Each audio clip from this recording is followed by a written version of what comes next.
Jawaalli tokko update godhamuu qaba. Haala kamiin update godhachuu dandeenya? Faayidaan update godhachuu maalidha? Assalaamu alaykum wa rahmatullahi wa barakatuh. Jirtu qaqqaaliiwwan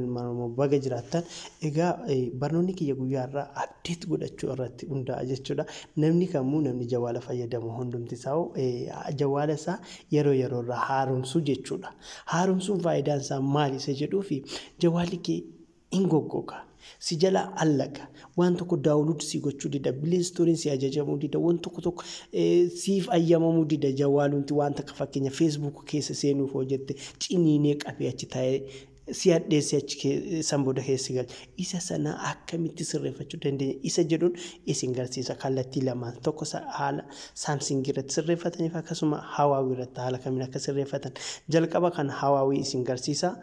Yoo yeroo nagayemo kan Samsung isin garsiisa haga xumuraatti qaama qalbiin akka na hordofte isin affeereetiin jira isin fayyada sirriitti jechuudha dhugaa namoota kamiyyuu fakkeenya jawaalii tokko gaafitame waggaa keessa yoo xiqqaate gizee lama update godhamuu qaba haaromsamuu qaba jechuudha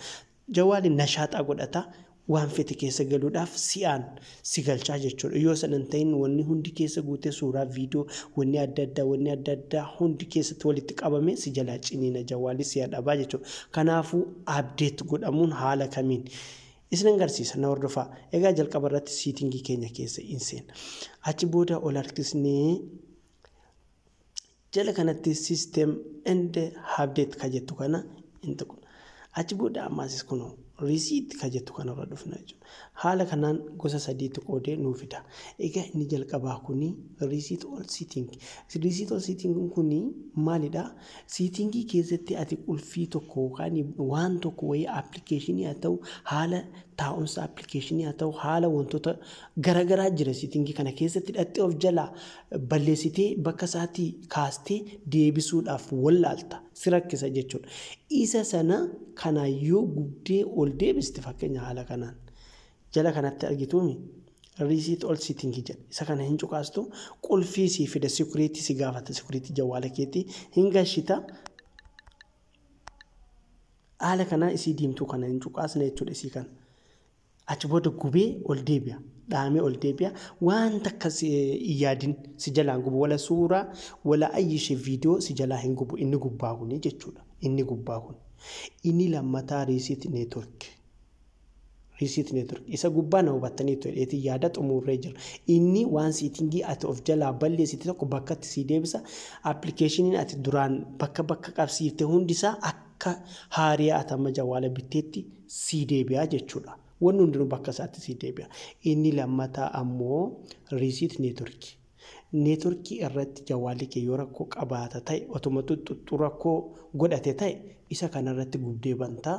bakka normaalii bakka duraaniitti si deebi'a inni ijoonii fi inni waan isa kana jechuudha receipt poonii kana receipt pooniin kuni maal of keessaa qaba seetan lakkoofsota hunda ati qabattee jirtu akkasuma suuraa fi viidiyoolee ati qabattu as keessatti argama qafoodha jechuudha qafoorra si ta'a waan ta'eef kanaaf receipt poonii kana gubuudhaaf ammoo wanni inni nu gaafatu fakkeenyaaf suuraalee hin gubu lakkoofsa hin balleessa maal gochuu qabda suuraalee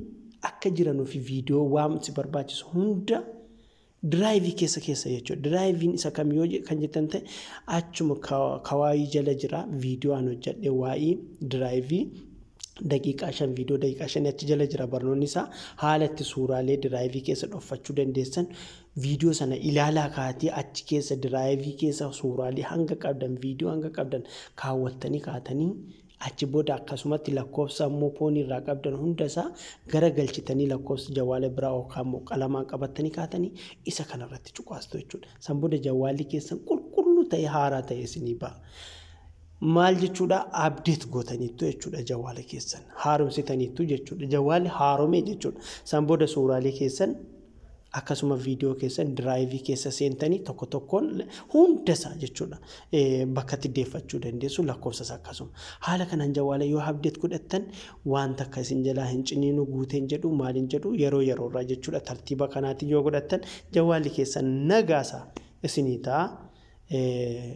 otuu wannan ta'in jechuudha otuu isin jalaan ciniin haala kanaan fayyadamaa isin jedha